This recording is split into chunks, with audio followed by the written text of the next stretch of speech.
जय हिंद साथियों, मैं राहुल पांडे आपके अपने परिवार नोटबुक आईएएस में आपका हार्दिक स्वागत एवं अभिनंदन करता हूं। जैसा कि आपको पता है कि हमारी बातें इतिहास विषय को लेकर हो रही थी और इसी क्रम में हमने स्टोन एज, हमने हड़प्पा सभ्यता, वैदिक सभ्यता और मौर्य एवं मौर्योत्तर के बारे में अध्ययन कर लिया था। इसी क्रम में चलते हैं अपने अगले टॉपिक की तरफ। तो आज हमारा जो टॉपिक है वो है गुप्त काल। तो आइए देख लेते हैं गुप्त काल के बारे में इंपॉर्टेंट पॉइंट क्या क्या है।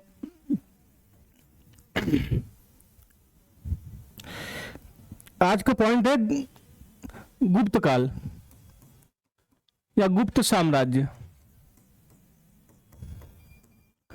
तो ये गुप्त साम्राज्य का एक पॉलिटिकल मैप है। ये एक कहां इनका साम्राज्य कहां तक विस्तार था इनके साम्राज्य का, तो ये लगभग यहां तक था। तो इसको ध्यान देना है। आइए आगे बढ़ते हैं, देख लेते हैं क्या क्या महत्वपूर्ण पॉइंट है गुप्त साम्राज्य। ठीक है, देखिए मौर्य साम्राज्य के पतन के बाद जो भारत की राजनीतिक एकता थी वो समाप्त हो गई थी। जो केंद्रीकरण था लगभग वो समाप्त हो गया था।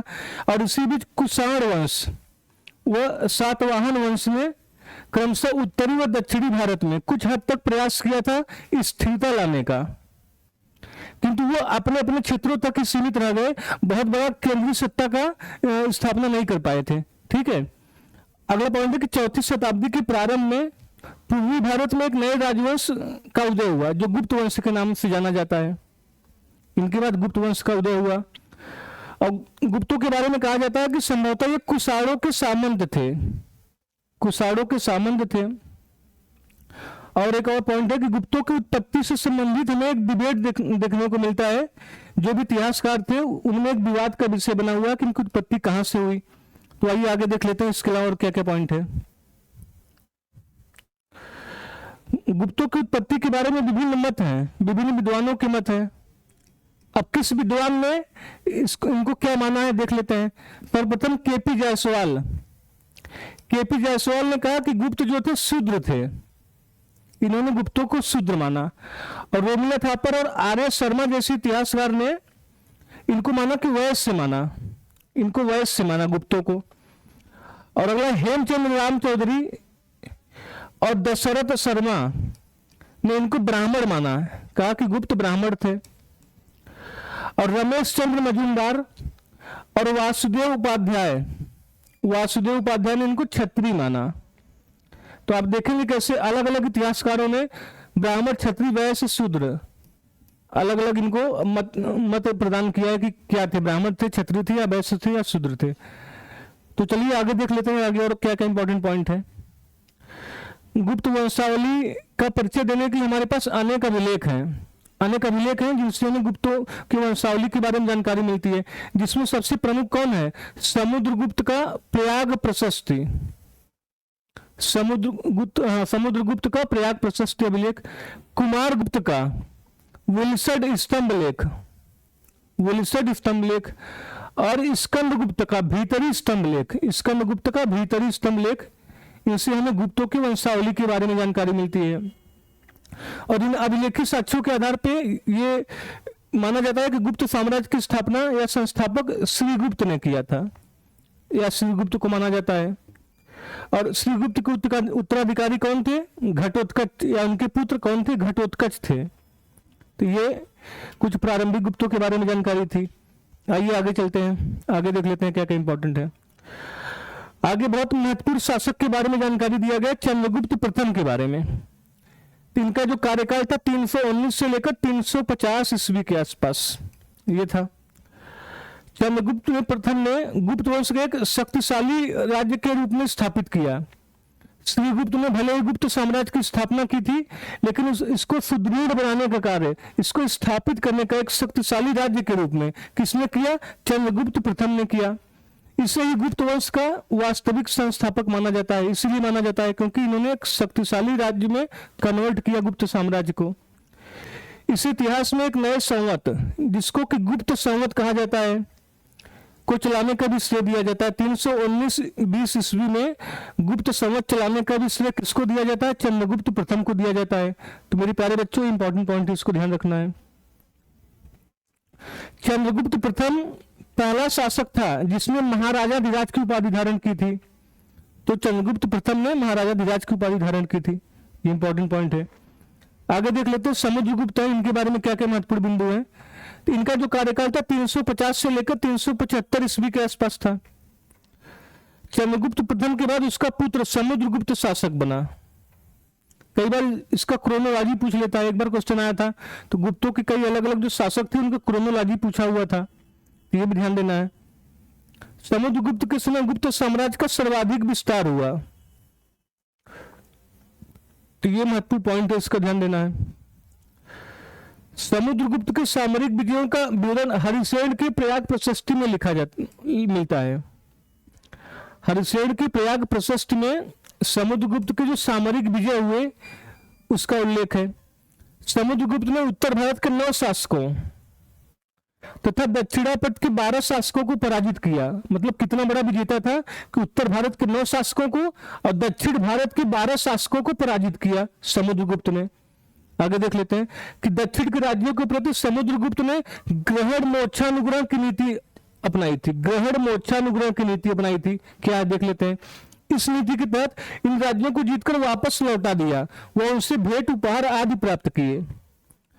दक्षिण के राज्यों पर प्रत्यक्ष कंट्रोल नहीं कर सकता था, उत्तर में कंट्रोल स्थापित किया था, तो दक्षिण के राज्यों में इन्होंने ग्रहण मोक्षानुग्रह की नीति अपनाई थी कि अप्रत्यक्ष रूप से नियंत्रण स्थापित की थी, इसको कह सकते हैं। ठीक है, अगला है विंसेंट स्मिथ। विंसेंट स्मिथ ने समुद्रगुप्त को भारत का नेपोलियन कहा है। इसके युद्धों, इसके विजित क्षेत्रों के संदर्भ में स्मिथ महोदय ने इसको भारत का नेपोलियन कहा है। इस पे क्वेश्चन बना हुआ है, कई बार देख लेंगे। समुद्रगुप्त के सिक्कों पर उसे बीड़ा बजाते हुए दिखाया गया है, उसे बीड़ा बजाते हुए दिखाया गया इसके सिक्कों पर, तथा कविराज की उपाधि प्रदान की गई। कविराज की उपाधि प्रदान की गई है। इस पर भी क्वेश्चन बना है मेरे प्यारे बच्चों, इसको ध्यान देना है। आइए आगे देख लेते हैं, आगे कौन से महत्वपूर्ण पॉइंट है। चंद्रगुप्त द्वितीय के बारे में दिया गया, देख लेते हैं। चंद्रगुप्त द्वितीय 380 से लेकर 412 ईस्वी की। चंद्रगुप्त द्वितीय के शासनकाल में गुप्त साम्राज्य उत्कर्ष पर पहुंचा, यानी पीक पर पहुंचा। ये चंद्रगुप्त द्वितीय के कार्य में, जिसको विक्रमादित्य भी कहा जाता है, इनके कार्यकाल में गुप्त साम्राज्य अपने पीक पर था, तो इसको ध्यान देना है। पश्चिमी शक विजय के फलस्वरूप ही उसने व्याघ्र सिक्के उत्कीर्ण कराए तथा विक्रमादित्य की उपाधि धारण की। विक्रमादित्य की उपाधि धारण की थी। चंद्रगुप्त द्वितीय के विजयों का उल्लेख उसके उदयगिरी गुहालेख से मिलता है। तो 2 पॉइंट है कि विक्रमादित्य की उपाधि धारण की और उदयगिरी गुहालेख किसका है, चंद्रगुप्त द्वितीय के विजयों के बारे में इसमें उल्लेख किया गया है। तो ये पॉइंट ध्यान रखना है। आगे देख लेते हैं, आगे कौन सी पॉइंट है। अनुश्रुतियों के अनुसार उसके दरबार में 9 विद्वानों की एक मंडली थी, जिसको नवरत्न भी कहा गया है। तो आप देखेंगे मध्यकाल में जैसे अकबर के दरबार में 9 रत्न थे, तो प्राचीन काल में चंद्रगुप्त द्वितीय विक्रमादित्य के भी दरबार में 9 रत्न थे, या 9 विद्वानों की एक मंडली थी, जिसको नवरत्न कहा गया है। देख लेते हैं कौन कौन से इसमें विद्वान थे। तो सर्वप्रमुख है इनमें कालिदास,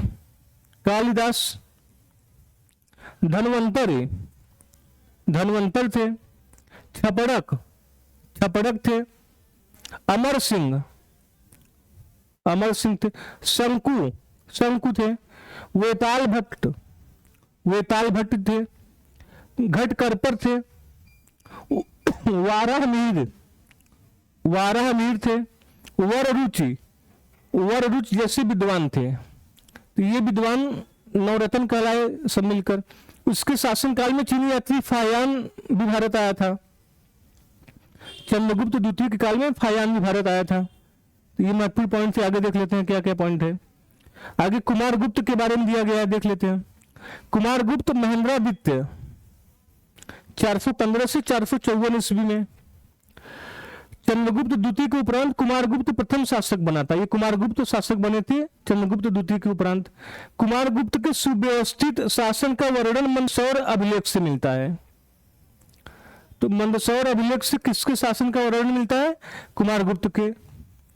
आगे देख लेते हैं, गुप्त शासकों में सर्वाधिक अभिलेख कुमारगुप्त के ही मिले हैं। कुमारगुप्त के शासनकाल में नालंदा विश्वविद्यालय की स्थापना हुई। तो नालंदा विश्वविद्यालय की स्थापना के संदर्भ में कहा जाता है कि कुमारगुप्त ने ही स्थापना करवाई थी या इनके शासनकाल में हुआ था। अगला स्कंदगुप्त। इसके शासनकाल में हुरों का आक्रमण हुआ। तो स्कंदगुप्त के काल में सबसे जो महत्वपूर्ण पॉइंट है कि हुरों का आक्रमण हुआ। दूसरा पॉइंट है कि इसने गिरनार पर्वत पर स्थित सुदर्शन झील का पुनरुद्धार कराया। सुदर्शन झील का पुनरुद्धार कराया। सुदर्शन झील का निर्माण मौर्यों ने किया था। रुद्रदामन ने भी पुनरुद्धार कराया था। और यहां पर किसने किया? स्कंदगुप्त ने भी किया। जिसको ध्यान देना है। आइए देख लेते हैं आगे कौन से पॉइंट है। स्कंदगुप्त के उत्तराधिकारियों में बुद्धगुप्त। बुद्धगुप्त सबसे अधिक शक्तिशाली राजा था।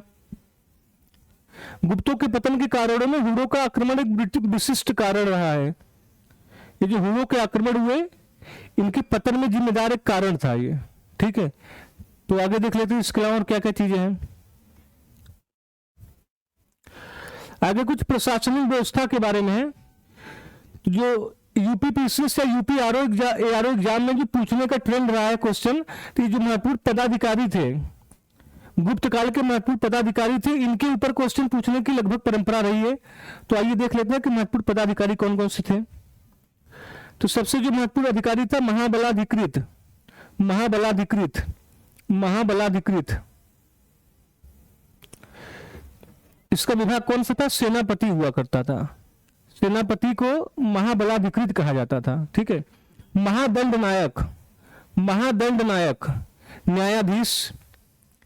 महादंड नायक क्योंकि न्यायाधीश ही दंड देता था, तो ऐसे भी आप कोरिलेट करके याद कर सकते हो। दंडपाशिक। दंडपाशिक पुलिस विभाग का सर्वोच्च अधिकारी। पुलिस विभाग का सर्वोच्च अधिकारी। यहां भी दंड है, तो पुलिस वाले भी कई बार दंड देते हैं। विनय स्थिति संस्थापक। विनय स्थिति संस्थापक ये क्या था? शिक्षा अधिकारी था। मतलब कि गुप्तों का शिक्षा पर भी फोकस था, तभी शिक्षा के संदर्भ में एक अलग अधिकारी की नियुक्ति की जाती थी। अगला है भांडागाराधिकृत। भांडागाराधिकृत ये क्या था? राजकोष का अधिकारी था। जैसे भांडागाराधिकृत को भंडारगृह, जैसे हम लोग भंडारगृह बोलचाल में भी यूज करते हैं, तो भांडागाराधिकृत था राजकोष का अधिकारी, यानी खजाने का अधिकारी। आइए देख लेते हैं आगे कौन से पॉइंट है। कुछ और पदाधिकारी हैं, इनको भी देख लेते हैं। महापक्षपटलिक। महापक्षपटलिक यह क्या था? महापक्षपटलिक लेखा विभाग का सर्वोच्च अधिकारी था। लेखा विभाग का अकाउंटिंग एंड ऑडिटिंग का कार्य करता था। लेखा विभाग का सर्वोच्च अधिकारी था। युक्त पुरुष। युक्त पुरुष ये कौन सा विभाग में था? युद्ध में प्राप्त तथा हस्तगत की गई संपत्ति का लेखा जोखा रखने वाला अधिकारी युक्त पुरुष। जो युद्ध में जो भी संपत्तियां प्राप्त होती थी तथा हस्तगत की गई संपत्ति का लेखा जोखा रखने वाला जो युक्त पुरुष, जो सबसे युक्त पुरुष रहता है, उसको नियुक्ति करते थे। ऐसे को रिलेट करके पढ़ सकते हैं आप। अगला है महाप्रतिहार। महाप्रतिहार ये क्या था? राजप्रसाद से संबंधित विषयों की देखरेख करने वाला अधिकारी। राजप्रसाद यानी राजमहलों से संबंधित विषयों से की जो देखरेख करता था, वो अधिकारी था महाप्रतिहार। ठीक है, तो ये महत्वपूर्ण पदाधिकारी थे। आइए देख लेते हैं आगे कौन से पॉइंट है।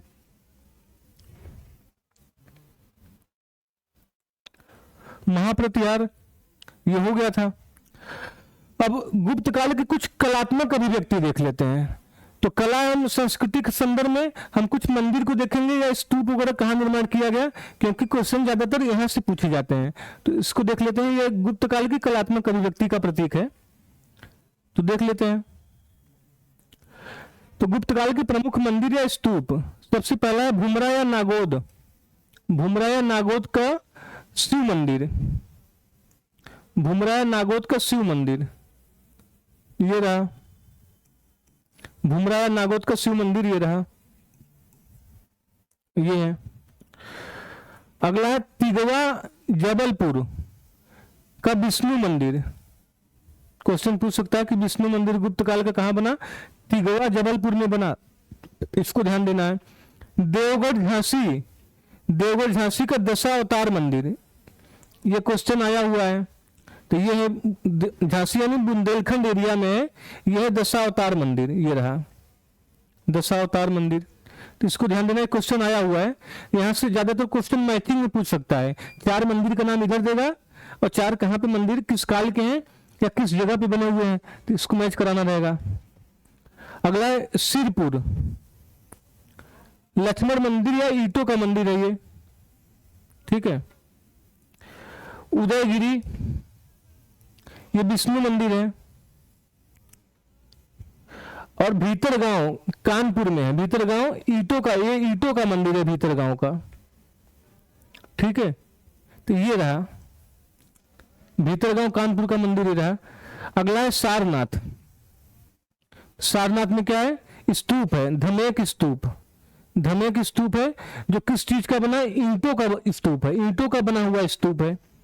तो ये कुछ गुप्त काल के कुछ कलात्मक अभिव्यक्ति थे, कुछ मंदिर स्थापत्य जहां पे निर्माण हुए मंदिर या स्तूप वो था। आगे देख लेते हैं आगे क्या क्या इंपॉर्टेंट पॉइंट है। गुप्त काल की महत्वपूर्ण साहित्यिक रचनाएं देख लेते हैं।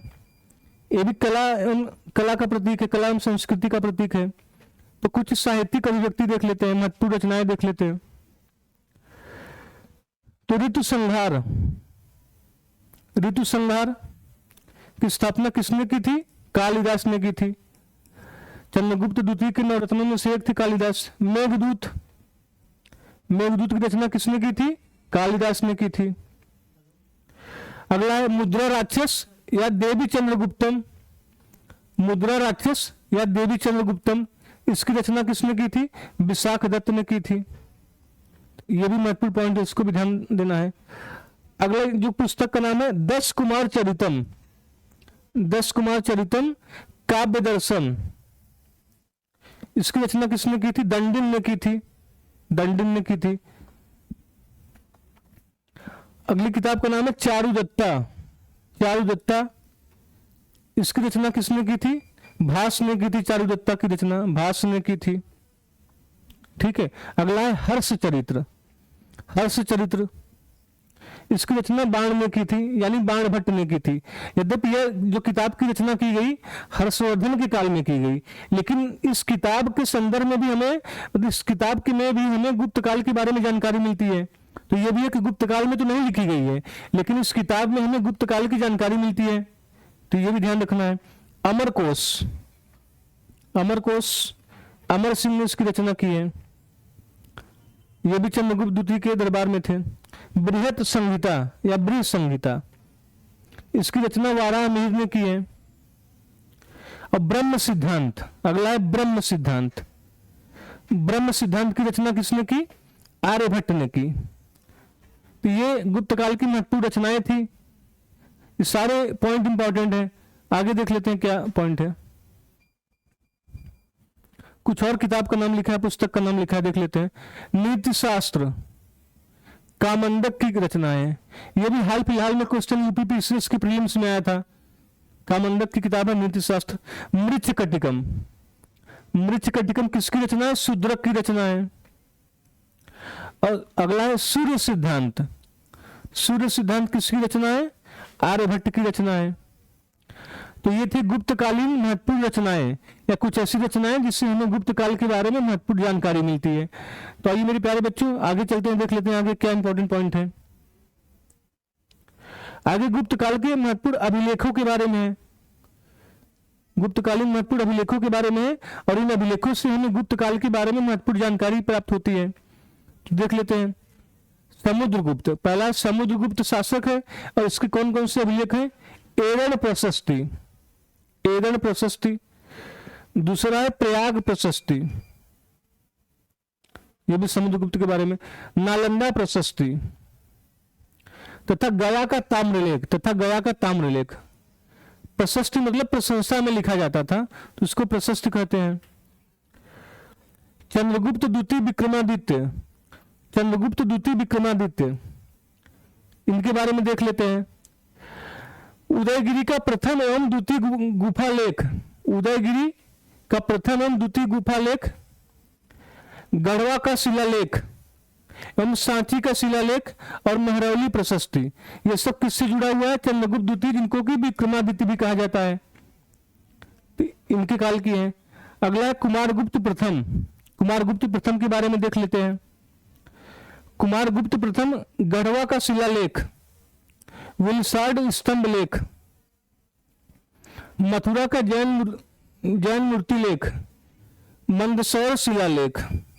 ये सबसे ज्यादा इंपॉर्टेंट है, मंदसौर शिलालेख पे क्वेश्चन भी आया हुआ है। दामोदर ताम्रलेख, इसको ध्यान देना है।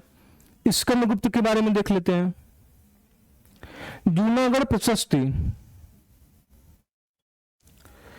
सुप्रिया स्तंभ लेख, इंदौर ताम्रलेख, और अगला है कि सारनाथ का बुद्धि मूर्ति लेख।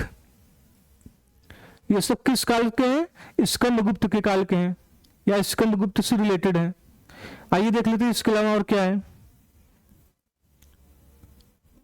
कुछ और भी हैं, इनको भी देख लेते हैं। पुरुगुप्त के काल के हैं बिहार स्तंभ लेख, पहाड़पुर ताम्रलेख एवं राजघाट स्तंभ लेख। बुद्धगुप्त के बारे में देख लेते हैं। इनके सारनाथ बुद्धि मूर्ति लेख, दामोदर ताम्रलेख एवं एरण स्तंभ लेख, चंद्रपुर धाम लेख।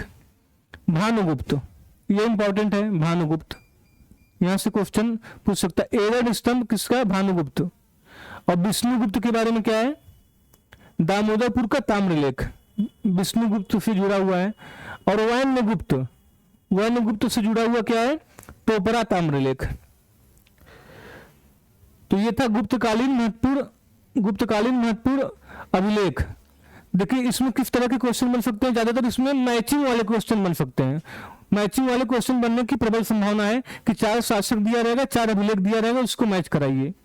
तो ये था गुप्त काल के बारे में महत्वपूर्ण जानकारी, जिसमें हमने गुप्त काल की प्रशासनिक व्यवस्था के बारे में भी देखा, राजनीतिक व्यवस्था के बारे में भी देखा, उनके महत्वपूर्ण युद्धों, महत्वपूर्ण शासकों को भी देखा, और उसके अलावा हमने कुछ कलात्मक अभिव्यक्ति को देखा, उनके मंदिर निर्माण को देखा, उनके साहित्य को भी देखा, उनके अभिलेखों को भी देखा। तो आज के लिए इतना ही। और अगर आपको वीडियो अच्छी लगी हो तो हमारे नोटबुक आईएएस परिवार के यूट्यूब चैनल को सब्सक्राइब करिए, लाइक करिए और शेयर करिए। और ऐसे ही प्रतिबद्धता के साथ अगर पढ़ाई करना चाहते हैं, क्वालिटी एजुकेशन चाहते हैं, तो हमारे चैनल को फॉलो करते रहिए। मिलते हैं अगले टॉपिक में नई एनर्जी के साथ। धन्यवाद।